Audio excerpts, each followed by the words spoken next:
सरल विश्वासी लोक सबुबले प्रतारणार शिकार हुअन्ति जहाँ तांको भितरु एमिति भांगी दिए जे आउ थरे काहा उपरे विश्वास करिबा तांका पक्षे कष्टकर।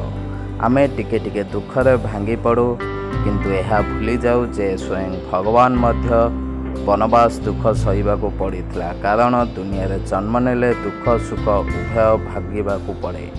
जहाँपाई आज संजीवारे लिप्त सीए करे सातपर असहाय बेले घर तड़ी दिए भोगु थाए कर्म फल।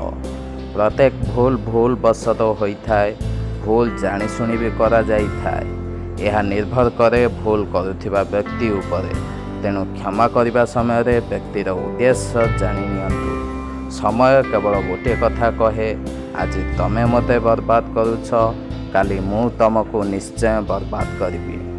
सांग माने बिहेवियर घरर शुभ कलसी, मनीष पणिया घरर ट्रेजेरी, सुंदर कथा घरर वालेटी, पैसा घरर गेस्ट, एकता घरर ममता, व्यवस्था घरर शोभा, समाधान घरर प्रकृत सुख। प्रकृतरे अन्यर आखिरे लुह देउथिबा लोक मने रखिबा दरकार जे सेमानक पाखरे भी दुईटा आखि अछि। समय केबे भी परिवर्तन होई पारे।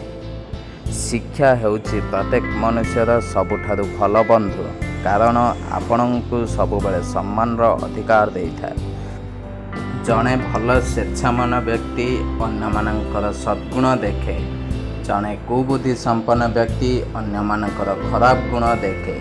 जदि जणे व्यक्ति तार भावना को गुप्त रखुछि तार कारण हैला तार भावना रे किछि त्रुटि अछि।